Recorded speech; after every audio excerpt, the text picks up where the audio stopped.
Chicos, buenas noches. Continuando con la clase anterior que habíamos visto, vamos a ver los agentes que intervienen en la socialización infantil, ¿ya? A ver, ya algunos de esos habíamos como un poquito topado por ahí, pero pues bueno, los agentes de la socialización son, por un lado, la familia, por otro lado, la escuela, en la cual vamos a tener la mayor parte del tiempo las relaciones con los iguales, y por último, los medios masivos de comunicación. Vamos a analizar cada uno de estos agentes a ver cómo pueden influir en la formación de las interrelaciones infantiles. En cuanto a la familia, pues la familia da a los niños la formación de la autoestima y del sentido del yo o de la identidad. Va a depender sobre todo de la calidad de las relaciones que existan dentro del núcleo familiar y de las pautas educativas que tengan cada uno de los progenitores. Un ejemplo claro de interacción y pautas educativas que influyen en la autoestima es cuando, por ejemplo, un niño no puede hacer una actividad por sí solo. Si yo, obviamente, como adulto, tengo que prestar algún tipo de ayuda, ¿verdad? Le hago pensar que él puede hacerlo aún sin mí, que solamente le estoy ayudando por esta besita y que él es totalmente capaz. Estoy ayudando a que su autoestima sea positiva. Mientras que si yo le digo, y lo hago, o no le digo directamente, pero se lo hago entender, que él nunca lo hubiera logrado sin mí, porque ahí el que puede soy yo y no él, pues estaría trabajando de forma negativa en esa autoestima, ¿verdad? Como segundo, en la familia aprendemos la responsabilidad y compromiso ante las normas y los límites. Bastante importante, ¿verdad? No es extraño, sin embargo, escuchar que dentro de la familia los dos progenitores tengan diferencias en cuanto a estas normas y a estos límites. Y por lo tanto eso no favorece la asimilación positiva de las normas y los límites de nuestros niños. Por lo tanto, deberíamos, como vemos en esta imagen ahí, hacer un trato, llegar a un consenso para que esos límites sean iguales. ¿Listo? Para que esos límites sean manejados en igualdad por ambos progenitores. Y las normas también. Estas son las vías de influencia que tenemos en el contexto familiar. La una vía es el refuerzo y el castigo. Y así es como yo enseño a mis niños. Entonces, existen algunos tipos de refuerzos. El refuerzo, que aumenta las conductas, y el castigo, que pues en este caso disminuye una determinada conducta. Si mi niño hace algo bueno, que yo quiero que él repita, por lo tanto puedo obtener tipos de refuerzo positivos y tipos de refuerzo negativos. Entonces, los positivos, por ejemplo, podrían decirse que yo le doy algo bueno, le doy un premio. Entonces, tú has hecho esto muy bien y yo te doy un premio, ¿verdad? Eso es un refuerzo positivo que tiende a que esa misma conducta se repita. Si te sacas 10 en todos los exámenes, entonces, ¿ok? Te doy un premio. Entonces, el niño la próxima vez también se va a esforzar por sacarse 10 en todos los exámenes. El refuerzo negativo es cuando yo te quito algo malo. Por ejemplo, si tú eres muy ordenado, más ordenado en tu cuarto y pones todas las cosas en su lugar, entonces yo no te reto, ya no te grito, ¿verdad? Yo dejo de gritarte para que recojas las cosas. Eso es bueno, ¿verdad? A nadie nos gusta que nos traten mal ni que nos estén diciendo a cada rato qué tenemos que hacer. Entonces ese sería el refuerzo de tipo negativo. El castigo, igualito. En el castigo tenemos castigos positivos y castigos de tipo negativos. En el positivo, te doy algo malo. Por ejemplo, una bofetada. ¿Ven que es que ese castigo no es que sea positivo? Que le peguen a alguno, no, esto no es positivo, ¿verdad? Significa que yo doy algo. ¿Ven? En este caso, el refuerzo de tipo positivo me daba algo y el de tipo negativo me quitaba algo. Igualito pasa con los castigos. Cuando es positivo yo le doy algo y en el negativo yo le quito algo. El positivo sería dar y en el negativo sería te quito algo bueno. En este caso los castigos negativos son los que se debería tender a que existan. Es del te quito algo bueno, un día de consola, te quito el celular, te quito tus privilegios. ¿Listo? Ok. Sigamos entonces. La otra vía de influencia es el aprendizaje por imitación. Entonces, todas las conductas que nuestros niños observen en el entorno van a irlas aprendiendo. Miren esta imagen. Más allá de eso, creo que de verdad no podríamos ver, ¿no es cierto? Igualitas la mamá y la hija frente a un computador, con el teléfono en el oído, con el lápiz en la boca, tal cual, ¿verdad? Nosotros no podemos decirles a nuestros chiquitos, no estés todo el rato en el celular, si nosotros lo hacemos, ¿verdad? No es mucho lo que yo predico con la boca, lo que digo, es mucho más lo que hago con mi ejemplo. Este aprendizaje por observación se llama también aprendizaje vicario, ¿sí? Que es por imitación. Obviamente aquí vamos a resaltar esta frase de Spider-Man. Un gran poder conlleva una gran responsabilidad. Y esto se refiere a las vías de influencia familiar.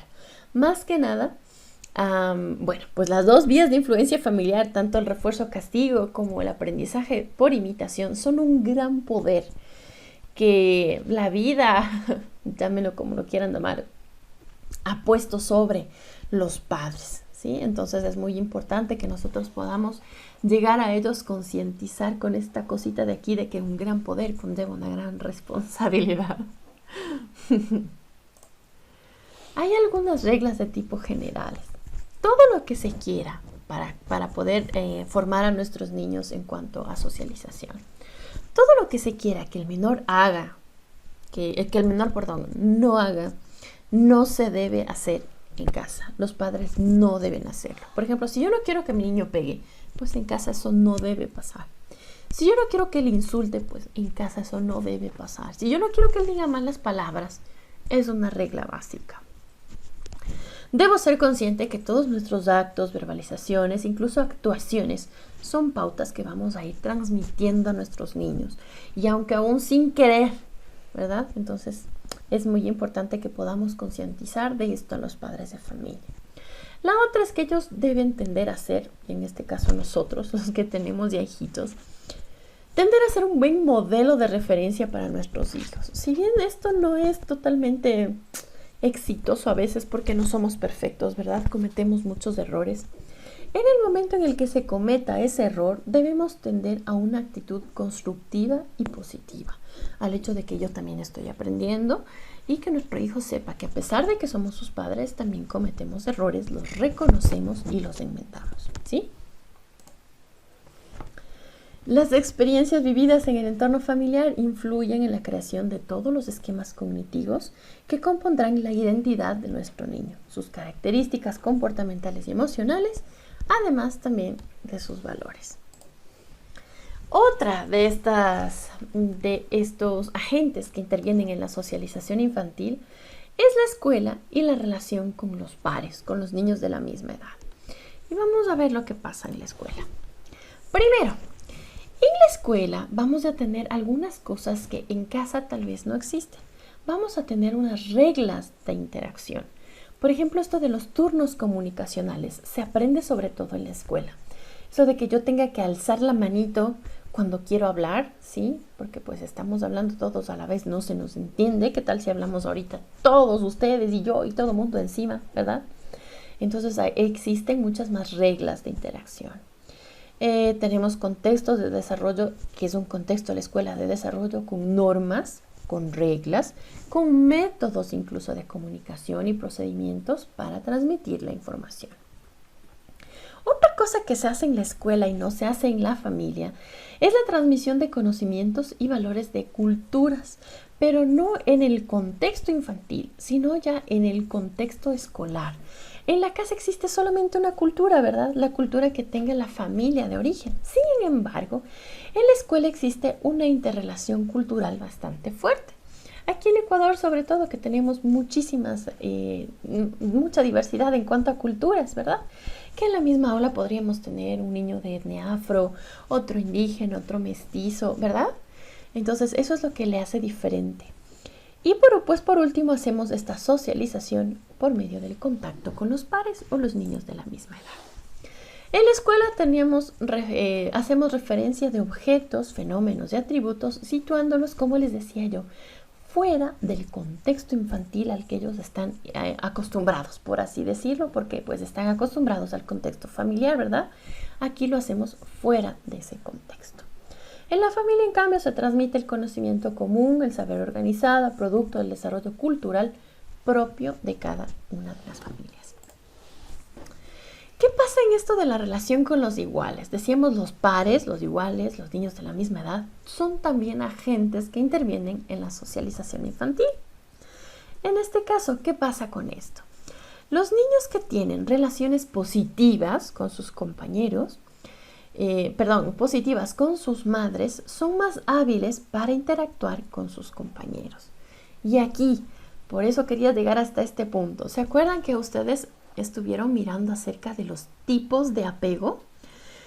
¿Qué tipo de apego deberían tener estos niños de aquí? Si digo, tienen relaciones estables con sus madres o con sus cuidadoras principales. Ya les escucho por ahí decir, un apego de tipo seguro. Muy bien, un apego de tipo seguro. Ellos son más hábiles para relacionarse con otros niños. Con estas relaciones, ellos van a ir logrando una independencia progresiva del mundo adulto.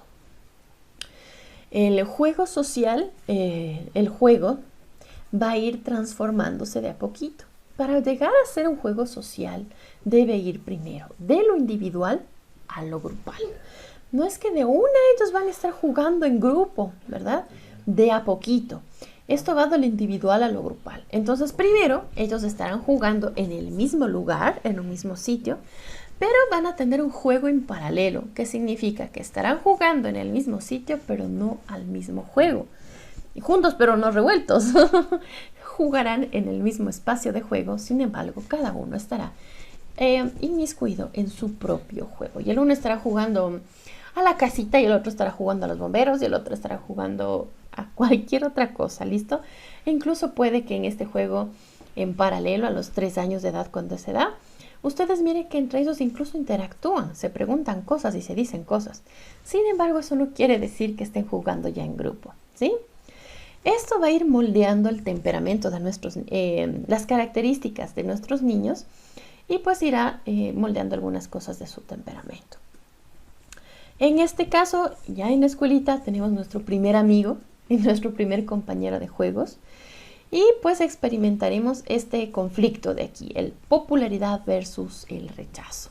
Los niños que experimenten esta primera de aquí, popularidad, tendrán mucho más seguridad en las relaciones interpersonales sucesivamente con los años. Mientras que los niños que experimenten esta segunda de aquí, el rechazo, tendrán un poquito más de dificultades en cuanto a las relaciones sociales.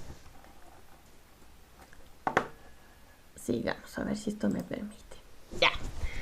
Finalmente quería darles algunas recomendaciones para fomentar el área social. Primero, como adultos nosotros debemos reconocer los méritos infantiles. Aparte de que sabemos que todos tenemos nuestras debilidades, lo que sí debemos hacer bastante es recalcar las cosas positivas que tienen cada uno de ellos. Evitar las etiquetas, por ejemplo, esto de que eres desordenado, o siempre estás peleando, o eres un travieso. Los niños a veces desordenan las cosas, a veces pelean y otras veces hacen travesuras. No es que son traviesos, no. No le puedo decir, eres un travieso. Debería cambiar por, hiciste una travesura. ¿Ven cómo es diferente? Debemos separar las acciones de cómo es realmente el niño. De esto se trata, esto de las etiquetas. Yo puedo decirle que él cometió una acción negativa, pero no puedo etiquetarle con esa acción negativa, ¿sí? Debo reflejar con más intensidad sus virtudes que sus defectos, ya decíamos, reconocer sus méritos. Debo brindarles palabras de ánimo cuando mire que tienen algún defecto o alguna debilidad. Debo explicarle a mis niños cuáles son las consecuencias del incumplimiento de una norma específica. Por ejemplo, yo debo poner mis reglas en clase, ¿verdad? Y eso es lo que ustedes deben trabajar las 2 primeras semanas de clase, siempre, con cualquier grupo de niños que tengan. Bueno, ya vamos a aprender cómo se ponen las normas también, ¿ya? Pero en este caso, por ejemplo, tenemos una norma de cuidar los utensilios que están dentro del aula y toda la infraestructura, ¿ya? Entonces a un niño se le ocurrió un día tirar una piedra y romper la ventana. Una de las normas era cuidar los utensilios de clase y las instalaciones, ¿verdad? Listo. Él rompió la ventana, entonces, ¿cuál es la consecuencia? La consecuencia será que yo le grite, le insulte. ¿Arregló algo con eso? ¿Eso es una consecuencia que podría aplicarse? Pues no, ¿verdad? Entonces, simplemente si él rompe la ventana, deberá pagar la ventana, ¿verdad? Y ahí pues obviamente yo deberé llamar a sus padres, los papás también le dirán ahí, eres un travieso, que no deberían, sino de hiciste una travesura, pero bueno. Y pues tendrán al final que reponer el vídeo del aula, ¿verdad? Esas son las consecuencias para el incumplimiento de normas, ¿ya? Debemos cumplirle absolutamente todas las promesas que le hagamos al niño. Utilizar alguna técnica de distracción si requerimos que los niños cambien de actividad. Cuando estamos viendo algo negativo que no está bien, debemos utilizar esas técnicas para llevarle a hacer alguna otra actividad. Para fomentar el orden, debemos enseñar al niño dónde se guarda cada cosa y explicarle el porqué del orden. Esto es importante en la parte física para que se vaya interiorizando a nivel cognitivo y nos lleve a nosotros hacia una socialización también organizada. Se le da un orden y esto debe ser concreto, que el niño sepa qué tiene que hacer y por qué. Si yo le digo a él, haz esto, debo ser bastante claro, conciso, concreto y breve. No le puedo dar órdenes ambiguas y que duren años las explicaciones acerca de lo que tiene que hacer, ¿sí? Porque pues no va a ser tan entendible, ¿ya? Debemos evitar zarandear a nuestro niño cuando, por ejemplo, tenemos nosotros una rabieta. Lo mejor es conservar la serenidad y transmitirle esa serenidad a nuestro niño. Y si él está demasiado angustiado o ansioso, nosotros no podemos ponernos en ese mismo nivel afectivo. No podemos igual ponernos ansiosos o bravos o lo mismo. No, debemos mantener la calma, la serenidad y transmitirle ese mismo sentimiento.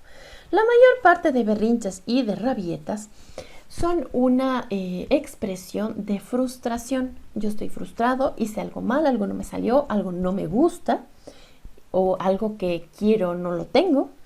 Eso ocasiona las rabietas. Entonces, en este caso, ¿yo qué debo hacer? Decirle a mi niño, pues, bueno, primerito, dejarlo que llore a solas unos minutos, es decir, apartarle del lugar donde se está produciendo la rabieta, para que él descargue su tensión. Una vez calmado, le explico lo malo de su comportamiento, ¿sí? Le digo que entiendo que él se pueda sentir frustrado o triste y que él tiene todo el derecho de hacerlo, pero que la manera de expresarlo no es la correcta, ¿sí? Y por último, la tarea de esta semana, no menos importante. Los últimos serán los primeros. Es un foro en el cual ustedes, ¿se acuerdan que nos quedó pendiente un agente de la socialización que eran los medios de comunicación masivos? Entonces, la primera pregunta del foro a responder es, ¿cuáles son los aportes de los medios de comunicación masivos en la socialización infantil? Y los que pudimos estar en la nivelación, vimos, por ejemplo, un cortito acerca de los Simpson y ya sabemos de qué se trata esto de cuáles son los aportes, ¿verdad? Decíamos si entonces Bart creció viendo los comportamientos de Homero y Lisa creció viendo los comportamientos de Marge, entonces van a repetir el patrón, comportamientos, aprendizaje por observación, ¿verdad? Ok, decíamos, ellos aprenden viendo de sus papás y nuestros niños aprenden viendo los Simpson. ¿Cuáles son los aportes de los medios de comunicación masivos? Y la otra es que estamos mirando que es importante la socialización entre pares, ¿no es cierto? Que es un agente de socialización infantil. Por lo tanto, la tarea será plantear una alternativa, ya que en este tiempo los niños no están pudiendo ir a las aulas en las circunstancias actuales, para que este proceso no se vea tan afectado. Porque si bien es cierto, este proceso de socialización se hace con los pares en algún tiempo de compartir juntos y pues esto podríamos hacerlo justamente en las aulas de clase. Ya que esto no se está dando, deberían pensar en esta semana en alguna otra alternativa posible. ¿Listo? Quedo, como les decía, atenta a cualquier duda o sugerencia que tengan durante la semana. Y pues eso sería todo por la clase de hoy. Muchísimas gracias, chicos. Hasta la próxima.